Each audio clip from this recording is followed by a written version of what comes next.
Hi, welcome back to Storytime TV. This is Reed, Peyton's dad, and I'll be reading Meet Mr. and Mrs. Green.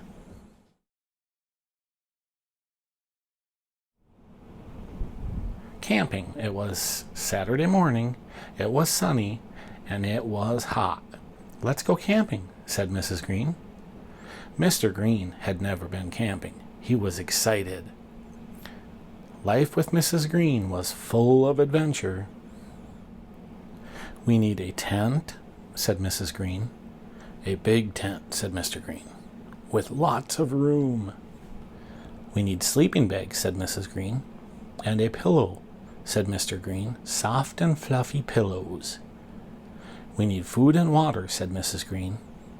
Like chocolate bars and marshmallows, said Mr. Green, and soda pop. We need warm clothes, said Mrs. Green. And bunny slippers, said Mr. Green. Mrs. Green continued checking her list. We need a camp stove.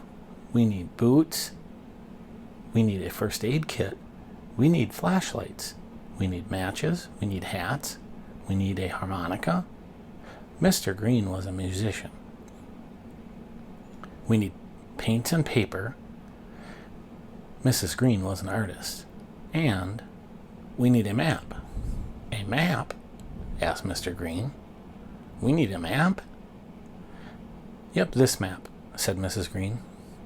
I made it last night. Mr. Green began to worry. We're going far away, he thought. There could be dark, mysterious woods, strange, eerie sounds, spooky, glowing eyes, sharp, pointy teeth, and mosquitoes. Mr. Green was not excited anymore and was scared. And he hated mosquitoes. But Mrs. Green wasn't scared.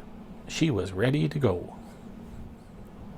Mr. and Mrs. Green hiked over their welcome mat and down their front steps.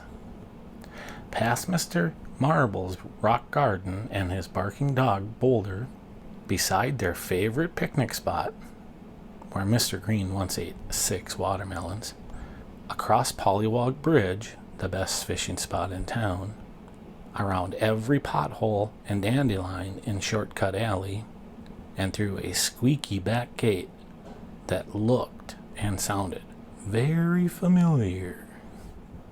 Mrs. Green pulled out their map. We will camp here, she said, next to the bird bath.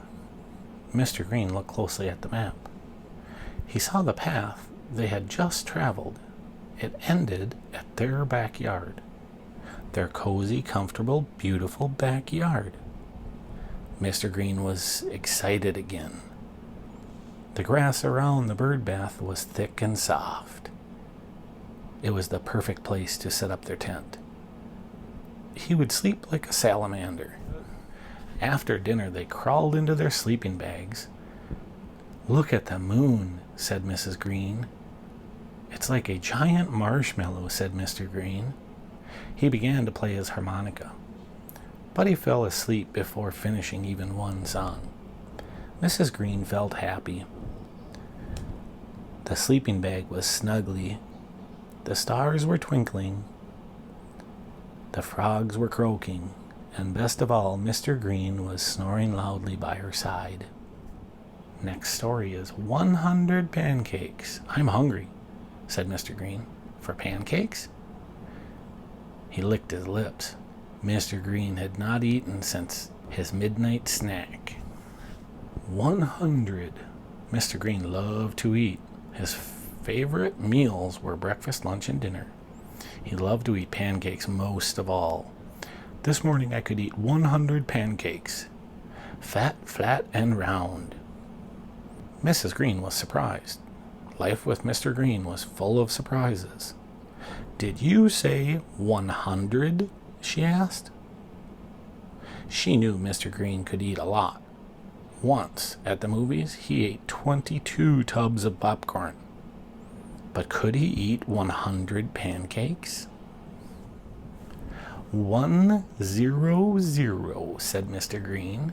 10 times 10, 50 plus 50.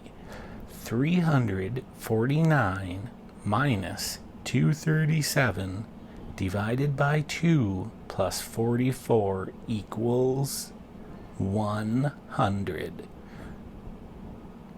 Mr. Green also loved numbers. With butter and syrup, asked Mrs. Green. Yes, please, said Mr. Green. And rainbow sprinkles. Okay, said Mrs. Green. She began to count. 1, 2, 3. And Mr. Green began to eat. And eat, and eat, and eat, and eat. Whoa, we got up to 99. Only one more to go, said Mrs. Green, and it's a beauty. Stop, said Mr. Green. I am full, I am stuffed, I am packed with pancakes. I can't eat any more. It was not like Mr. Green to quit. He needed some encouragement. Mrs. Green had an idea. She turned away from Mr. Green very carefully. She cut the last pancake into the shape of a star. Try this, said Mrs. Green. It's something new. A star cake. Each point is a tasty triangle, and the center is a perfectly scrumptious polygon. Delicious with butter syrup and rainbow sprinkles. Mr. Green took a little nibble. He chewed, he swallowed, he smiled. Yum, he said. Heavenly. More syrup, please. He popped the star cake into his mouth, and it was gone in one big gulp. Ooh. You did it, said Mrs. Green. That makes 100. A star cake is a pancake. Let's celebrate with chocolate cake and ice cream. 101, Mr. Green said. I could eat 101 slices of chocolate cake with... He stopped. He rubbed his round, full belly. Mr. Green looked green. I'll eat just one slice of chocolate cake now, he said, and save the others for after lunch. Next story is the county fair. Arts and crafts, flowers, juggling today. Now, enter now. It's time for the fair, said Mrs. Green. And you know what that means? Mr. Green began guessing. Ring toss? He loved the ring toss, especially when he won. Ferris wheel? He loved the Ferris wheel, especially being at the very top. Snow cones. He loved snow cones, especially red cherry snow cones. Yes, yes, yes, said Mrs. Green. And more. Think about judges and prizes and big satin ribbons. Oh, said Mr. Green, your paintings and your flowers, said Mrs. Green. Let's try to win first place blue ribbons this year. Mr. and Mrs. Green hurried home. It was always fun to be part of the fair. Mrs. Green took out her paints. A splatter of red, a plop of yellow, a drip of orange, she said. A smear of purple, a wiggle of white, a smudge of pink, and green. Lots and lots and lots of green. Apple green, lime green, screaming green, and turquoise. Green was Mrs. Green's favorite color. Except for ribbons, she liked blue. Finished, said Mrs. Green. That, said Mr. Green, is a first place painting. Mr. Green went out to his garden. Blooms of red, clusters of yellow, petals of orange, he said, blossoms of purple, buds of white, posies of pink and green, lots and lots and lots of green, olive green, mint green, shamrock green, and chartreuse. Green was Mr. Green's favorite color, except for snow cones. He liked red. Finished, said Mr. Green. That, said Mrs. Green, is a blue ribbon bouquet. Mr. Green stuck the extra flower onto Mrs. Green's hat. On the way back to the fair, Mrs. Green held her painting tightly. She was thinking about blue ribbons. Mr. Green was thinking about snow cones. When they arrived, Mr. Green's vase was empty. "Oh dear," said Mrs. Green. "Oh my," said Mr. Green. His flowers wouldn't win a ribbon this year. There were still the ring toss, the Ferris wheel, the Slurpee, slushy red cherry snow cones, and Mrs. Green's painting could win a ribbon.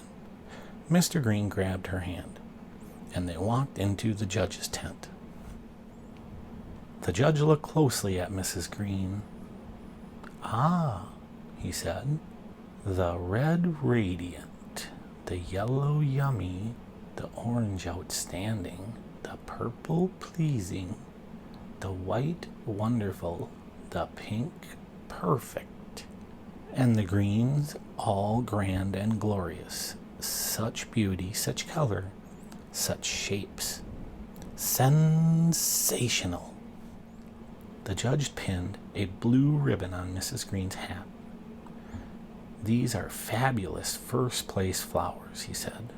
Mrs. Green had forgotten about the flowers on her hat.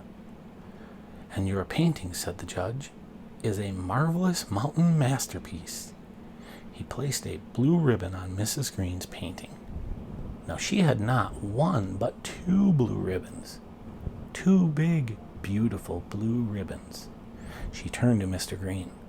"This blue ribbon," she said, "belongs to you." Mr. Green felt dizzy. Happy dizzy. Ferris wheel dizzy. "Ready for a snow cone?" asked Mrs. Green. Mr. Green did not answer. He was admiring his blue ribbon. "Ready for a snow cone." Mr. Green came back to earth. "I have another idea," he said, and he led Mrs. Green to the Ferris wheel. At the very top, they snuggled close. "This," said Mr. Green, "is better than a blue ribbon." "Better than a red cherry snow cone?" asked Mrs. Green. Said Mr. Green. "I will have to think about that." The end. I hope you liked this story. Be sure to hit like and subscribe to our channel. Thanks for visiting Storytime TV.